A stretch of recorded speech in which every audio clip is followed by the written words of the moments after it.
On se retrouve dans l'info du vrai sur Canal+, avec notre invité politique Stéphane Ravier. Bonsoir. Bonsoir. Sénateur du Rassemblement national des Bouches-du-Rhône. Est-ce que vous vous y faites d'ailleurs à ce RN et plus à ce FN? On a beaucoup de mal à passer comme ça le cap, non? Il va bien falloir. Oui, mais est-ce que vous vous trompez pas encore un petit peu? Ça m'arrive, parce que j'ai quand même quelques années de Front National derrière moi. Combien? En ces temps de dégagisme, est-il nécessaire de le dire? 3 petites décennies. Dégagisme, vous avez peur de vous faire dégager? J'ai commencé à militer très jeune et je n'ai connu que le Front National. Alors, j'ai un petit pincement au cœur, c'est vrai, mais qu'est-ce que mon petit cœur devant l'enjeu qui est le nôtre? D'accord, votre enjeu, c'est effectivement les militants. Eux, ils sont toujours partagés, hein. Ils ont un tout petit peu de mal à passer le cap aussi. Ils aimaient ce Front National et cette flamme, ce logo? Écoutez, comme moi, ils ont adhéré au Front National. Comme moi, ils ont connu des victoires avec le Front National. Moi, j'ai eu l'honneur de remporter ses 13e et 14e arrondissements à Marseille en 2014, sous les couleurs du Front National, d'être élu sénateur sous les couleurs du Front National. Mais j'ai bien conscience, je crois comme tous les militants en réalité, que cela peut rester un obstacle. Alors, vous pensez que ça peut lever le blocage? C'est psychologique, un petit blocage chez certaines personnes, des électeurs, et puis peut-être même chez certains élus de droite qui, à travers ce terme Front National, hésitent encore. Bon ben voilà, maintenant le geste a été fait. J'espère qu'il sera entendu. Est-ce que ce sigle RN, qui n'est pas un peu proche des Républicains, c'est justement pour créer cette passerelle dont vous rêvez avec la droite? Non, moi je fais de la politique, je ne rêve pas. Vous savez, moi je suis très concret, j'ai les pieds sur terre et je suis dans la réalité des faits sociaux, économiques, migratoires et politiques. Et moi, ce que j'observe, en tout cas au niveau marseillais et même au niveau national, c'est que les Républicains, cette génération qui est encore là, eh bien, il va être difficile de créer des ponts puisqu'elle refuse catégoriquement de s'allier avec nous, parce qu'on nous parle de l'union des droites. Encore faudrait-il que cette droite, qui se présente comme étant la droite, le souhaite. Et je crois que monsieur Gaudin au président des Républicains, monsieur Wauquiez, pour l'instant, la porte est toujours fermée. Alors évidemment, c'est à leurs électeurs que nous nous adressons, une grande union des électeurs pour en finir avec... Donc vous en rêvez bien de cette union avec la droite. Un dernier mot sur le RN. Tourner la page du Front National, c'est tourner une page d'histoire, c'est bien sûr tourner la page Jean-Marie Le Pen, dont vous étiez un proche. On tourne une page, mais on ne la déchire pas. Cela fera partie du grand livre de l'histoire des nationaux. Non, on ne déchire pas la page Jean-Marie Le Pen, parce que sans lui, le Rassemblement national n'existerait pas. Sans lui, le mot nation n'existerait plus, fierté nationale, le drapeau tricolore n'existerait pas. C'est un homme qui, ce soir, je tiens à rendre hommage. Sans lui, je ne serais pas là. Oui, ok, mais il peut encore jouer un rôle ou plus du tout en raison de sa mésentente avec sa fille? Oh, je ne pense pas qu'il puisse jouer encore un rôle déterminant dans la vie du Rassemblement national. C'est quelqu'un qui a une longue carrière derrière lui, qui peut apporter encore certaines analyses. Il faudrait peut-être un petit peu l'écouter de temps en temps, notamment sur les plateaux. Je crois qu'il est invité. C'est la preuve que ce qu'il peut penser, ce qu'il peut proposer, peut rester encore pertinent. Marine Le Pen, est-ce qu'elle sera automatiquement la candidate du RN en 2022? Je le souhaite en tout cas. C'est la candidate la mieux placée. C'est celle qui a réuni, il y a un an à peine, près de 11 millions de voix sur son nom.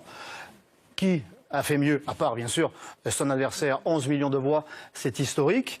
Et je pense qu'avec ce Rassemblement national, cette façon de fonctionner qui sera, on va dire, meilleure, qui va accueillir davantage, un mouvement qui va mieux fonctionner, eh bien ça permettra à notre candidate en 2022, cette fois, de remporter la victoire. C'est une façon aussi de gommer l'échec du débat, de l'entre-deux tours, de l'image désastreuse qu'il a laissée, et dans l'opinion publique, et chez les militants du Front National. Vous l'avez évidemment entendu de la part de vos militants. Chez les électeurs du Front National, comme en direction de l'ensemble des Françaises et des Français, je leur dis, on ne va quand même pas pleurer sur le lait renversé pendant encore 4 ans. Marine Le Pen a eu cette hauteur, a pris cette hauteur pour avouer qu'elle s'était plantée. Ça peut arriver. Eh bien, sur la forme, parce que sur le fond, quand même, je rappelle que ce que les Français subissent aujourd'hui, elle l'a annoncé pendant le débat. On ne s'en rappelle pas, on fait mine de ne pas s'en rappeler. Alors, écoutez-moi, je trouve, la politique anti-sociale de M. Macron, son ultralibéralisme, son immigrationnisme forcené. Et je voudrais terminer en rappelant que si Marine Le Pen a concédé, s'être trompée, s'est excusée, trompée dans la forme, j'attends toujours les excuses de M. Macron, qui a quand même été secrétaire général adjoint de l'Élysée en charge de l'économie, ministre de l'économie pendant 2 ans, il ne s'est pas excusé pour le million de chômeurs supplémentaires, pour les innombrables taxes et impôts supplémentaires, pour le million d'étrangers entrés dans notre pays, etc., etc. Aucun des responsables politiques qui a plongé ce pays dans le chaos ne s'est jamais excusé. 1 million d'étrangers? Oui. D'où est-ce que vous sortez ce chiffre? Écoutez, en 5 ans de mandature, il rentre à peu près dans notre pays entre 200 et 300 000 étrangers. De mandature d'Emmanuel Macron. 5 fois 200 000, ça fait 1 million. Sans compter les clandestins, bien sûr. D'accord, ok. Donc là, c'est à la louche, le chiffre. Monsieur Macron était secrétaire général adjoint de l'Élysée sous le mandat de Monsieur Hollande. Okay. Le bilan de François Hollande, c'est le bilan de M. Macron. Ah d'accord, donc ça fait 6 ans qu'il est au pouvoir en fait. C'est ça, absolument, ça fait 6 ans qu'il est au pouvoir. Alors que même il ne travaillait pas au gouvernement. Ouais, il était secrétaire général adjoint en charge de l'économie et ministre de l'économie pendant 2 ans. Son bilan économique, le million de chômeurs, il le partage largement. D'accord. Marion Maréchal, elle reste en dehors de la vie politique pour l'instant, mais elle multiplie quand même les interviews et notamment pour lancer son école de formation des cadres politiques.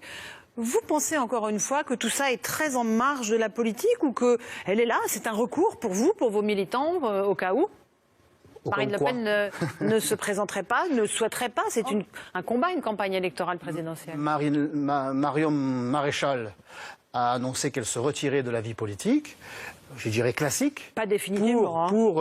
Pendant un certain temps, pour se consacrer à une autre activité et faire de la politique autrement, c'est ce qu'elle vient de déclarer, par la formation de cadres.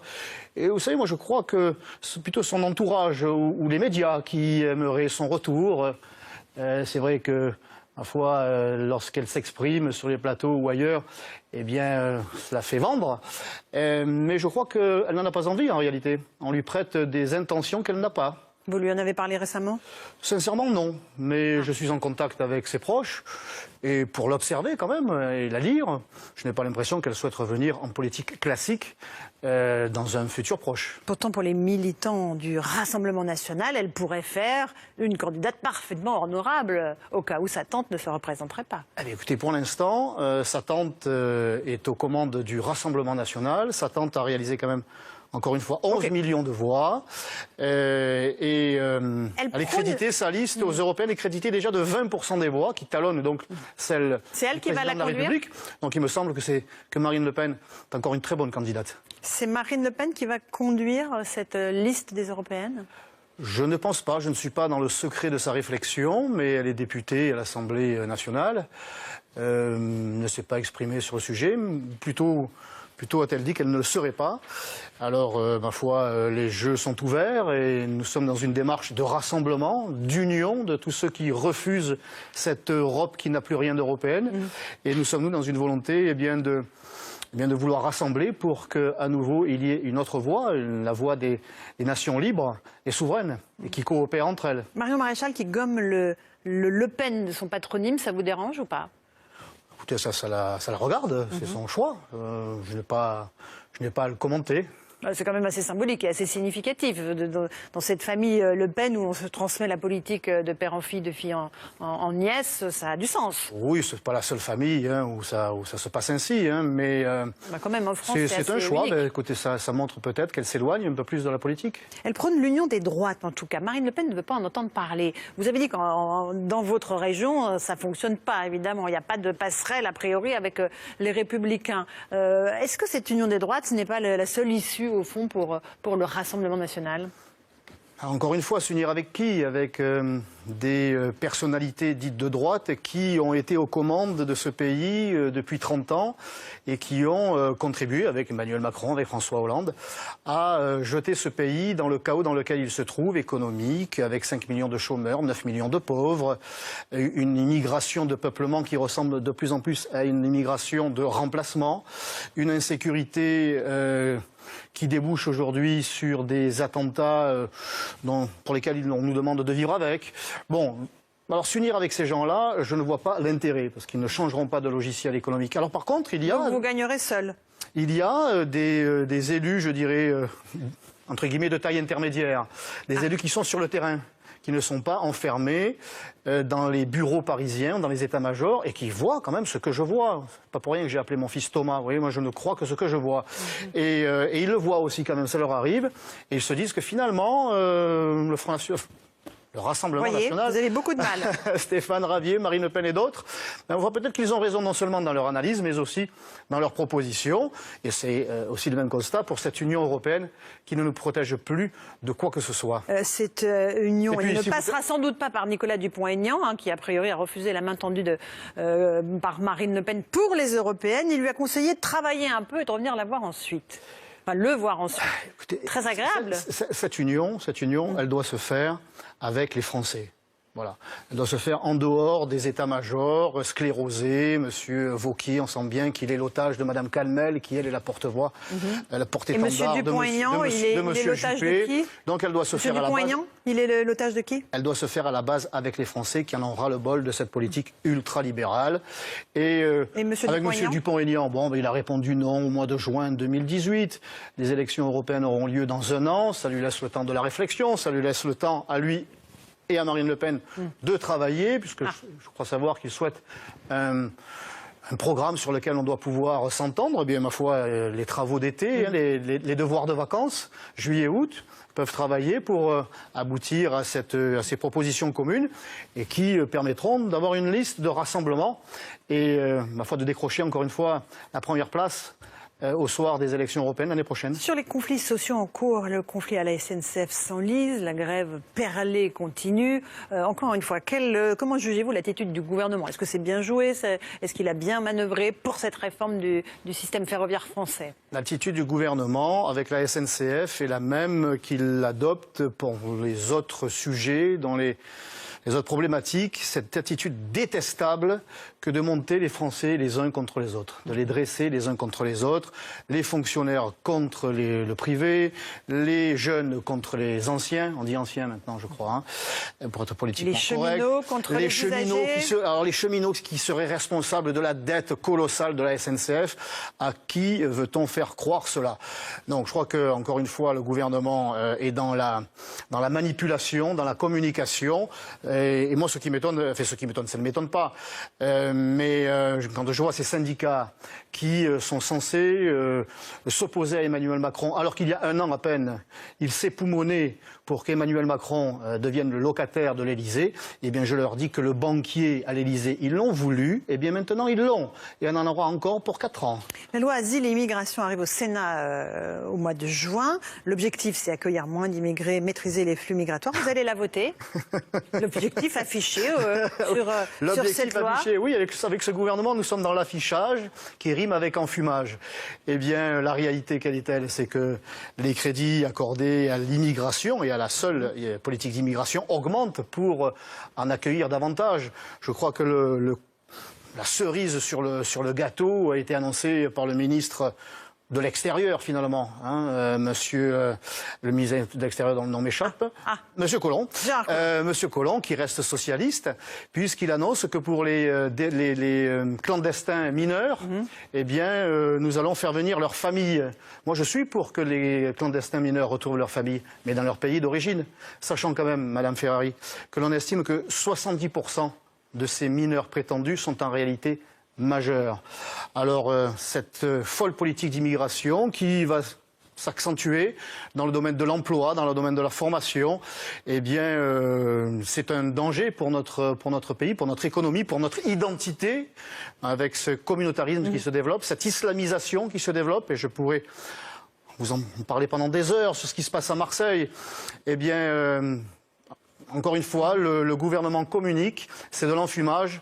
Les Français doivent s'attendre à une aggravation de la situation sur le front de l'immigration. Gérald Darmanin et Gérard Collomb auraient, selon les informations de certains journalistes, proposé la suppression de l'aide médicale d'État qui permet de soigner les étrangers qui sont sur le sol français. Refus d'Édouard Philippe. Je n'y crois pas un seul instant. C'est une mesure que vous ne croyez pas qu'ils aient même pu proposer ça? Non, je n'y crois pas un seul instant que...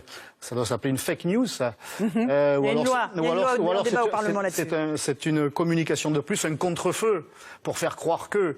Mais en réalité, encore une fois, ce gouvernement Donc reste on ne sur soigne le pas plan les étrangers sur notre sol de l'immigration terriblement socialiste. On ne soigne pas les étrangers qui arrivent sur notre sol? Il faut que les étrangers sachent que s'ils souhaitent venir dans notre pays, eh bien, ils n'obtiendront plus rien. C'est la condition qui fera que ce processus de submersion sera stoppé. On soigne en cas d'extrême urgence si la vie de cet étranger est menacée. Mais cette aide médicale d'État qui veut que 1 milliard d'euros y soit consacré pendant qu'on dérembourse les médicaments, pendant qu'on augmente la CSG de nos seniors, parce qu'on pointe du doigt les seniors, paraît-il qu'ils nous laissent la dette, que la dette de 2200 milliards d'euros, eh bien c'est les seniors qui en sont responsables, dixit un sénateur de La République En Marche. Vous voyez, continue encore à monter les Français les uns contre les autres. Eh bien moi je souhaite que l'on privilégie les nationaux, les Français d'abord, quelle que soit leur origine, quelle que soit leur couleur de peau, quelle que soit leur religion. En France, on doit s'occuper des Français d'abord. D'ailleurs que les Républicains distribuent un tract mettant la France doit rester la France, ça vous plaît? Ça reprend vos idées? Ah ben ça reprend notre tract, ça reprend nos propositions, mais encore une fois, c'est du Wauquiez. Wauquiez, c'est le Macron de droite, quoi, il fait de l'enfumage. Mais heureusement que Mme Calmel est là pour rappeler la réalité de ce que sont les Républicains. Voilà, monsieur, c'est anxiogène, c'est la réalité de l'immigration qui est anxiogène, pas le tract. Parlons des populismes qui montent en Europe. Migrants, faites vos valises, disait il y a quelques jours Matteo Salvini, le ministre de l'Intérieur italien. Vous dites la même chose, vous, à Marseille? C'est pas exactement ce que monsieur le ministre de l'Intérieur Préparez votre valise, a déclaré. si vous voulez, c'est une autre façon de le dire. Il a dit les clandestins. Oui. Préparez vos valises. Effectivement, il faudrait que le ministre de l'Intérieur en 2022, de la présidente Marine Le Pen, affirme et mette en place cette politique. Oui, les clandestins, car ce ne sont pas des migrants, ce sont des clandestins. Ils sont qui sont dans notre pays à hauteur au moins de 500 000.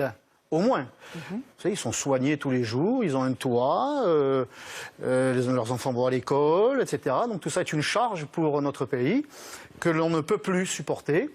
Donc moi je dis aussi, en France, clandestins, préparez vos valises, oui. Cette alliance entre les populismes en Italie, entre le mouvement 5 étoiles et la Ligue, est-ce qu'elle peut se développer en France? Est-ce que pareil, encore une fois, la question des alliances, elle peut se poser à nouveau au Rassemblement national dans les années qui viennent? Avec les gens de bonne volonté. Vous savez, en réalité, il y en a quand même quelques-uns, je l'entends, au conseil municipal à Marseille et même au Sénat. Alors ils ne le font pas publiquement, ces élus, mais discrètement, bravo, hein. Bravo, vous avez raison. Hein. Ce sont des gens qui... Il manque de quelque chose, vous voyez. Il manque d'une bonne paire de C. C'est-à-dire conviction et courage. Hein. Voilà. Ils ont des convictions, mais ils n'ont pas le courage de les exprimer. C'est dommage. Alors moi, je leur dis que s'ils avaient ce courage, eh bien, nous pourrions créer ce vaste rassemblement. Ils ne perdront pas leur place. Alors c'est vrai que pour certains qui sont ministres, c'est un petit peu comme dans Don Salluste, vous savez, Louis de Funès. Mon Dieu, mais qu'est-ce que je vais devenir? Je suis ministre, je ne sais rien faire quand il est révoqué par la reine. Bon, mais ce sont des professionnels de la politique et qui se disent, mon Dieu, si je perds mon poste, je ne pourrai plus rien faire. Eh bien, nous les accueillons dans ce grand rassemblement, dans l'unique but de servir nos compatriotes, et notre pays. Avec une alliance possible avec les Italiens de la Ligue du Nord, les Espagnols, j'étais à Moscou, tous les pays d'Europe où effectivement ce populisme... J'ai eu l'honneur et le plaisir d'être invité par la Douma, comme de nombreux parlementaires. Et je me suis donc rendu à Moscou pendant 2 jours et j'ai rencontré des parlementaires italiens, des parlementaires allemands, suédois. Mon Dieu, on se sent terriblement européen dans ces moments-là, parce que nous partageons la même vision de l'Europe. L'Europe, une union des nations européennes qui sont souveraines, dont on respecte la volonté populaire, dont on respecte l'identité, nous allier avec ces partis qui expriment la voix de leur peuple. Oui, oui, oui. Jean-Luc Mélenchon réclame le réexamen de ses comptes de campagne. Il dit que voilà, ce n'était pas juste, qu'il faut tout recompter. Est-ce que le Front National, enfin le Rassemblement National, va faire de même? De réexaminer les comptes de campagne. Encore une fois, il estime que tout n'a pas été bien. Tous les comptes de campagne. Tous, les siens en l'occurrence. Oui, je crois que M. Mélenchon est victime d'un zèle de la part de la juridiction ou de la commission des comptes de campagne. Comme vous, enfin, comme le Front comme nous, vous avez remarqué, oui, vous l'avez remarqué, comme nous sommes victime d'un traitement de faveur, de défaveur, pendant qu'Emmanuel Macron, lui, a bénéficié de largesse durant cette campagne avec des ristournes, et pas les moindres, hein, ce qui est formellement interdit. C'est un péché véniel. Vous savez, la commission des comptes de campagne peut vous reprocher d'avoir commis des péchés qui peuvent vous conduire à ne pas être remboursé pour certaines choses. Et puis il y a les péchés mortels. Voilà, ça, le compte de campagne est rejeté. Eh bien, les ristournes, c'est un péché mortel. Et pourtant, M. Macron n'est pas du tout inquiété. C'est ça, la démocratie en Macronie. Mais alors, vous ne demanderez pas, en tout cas votre Rassemblement national, qu'on réévalue les comptes de campagne de votre C'est à parti? Marine Le Pen de se prononcer. C'était elle la candidate. Je ne vais pas me prononcer pour elle. Mais ils ont été validés. Bon, il y a, je crois qu'on doit pouvoir en rester là. Merci beaucoup Stéphane Ravier, sénateur du Rassemblement national de Marseille. Merci d'être venu dans l'Info du Vrai.